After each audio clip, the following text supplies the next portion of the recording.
সবাইকে জ্বালানো খবরে স্বাগতম। আমাদের ভিডিওটি ভালো লাগলে লাইক দিন এবং জনস্বার্থে শেয়ার করুন। আর নিয়মিত সব ব্রেকিং নিউজ পেতে আমাদের পেজটি ফলো করে রাখুন। অবশেষে বড় সুখবর আসলো রূপপুর পারমাণবিক বিদ্যুৎ কেন্দ্র থেকে।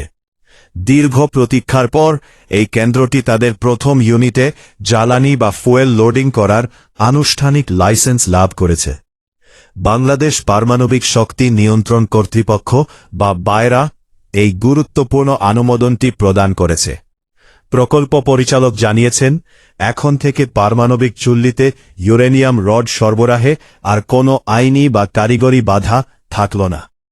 আন্তর্জাতিক পারমাণবিক শক্তি সংস্থা এবং রাশিয়ান বিশেষজ্ঞদের সকল নিরাপত্তা শর্ত পূরণ করার পরেই এই লাইসেন্স মিলেছে।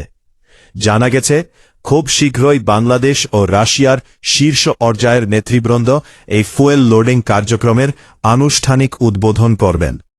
এই কেন্দ্রটি চালু হলে দেশের বিদ্যুৎ সংকট দূর করতে 1200 মেগাওয়াট বিদ্যুৎ যোগ করবে, যাহা জাতীয় উন্নয়নে বিশাল ভূমিকা রাখবে বলে আশা করা হচ্ছে।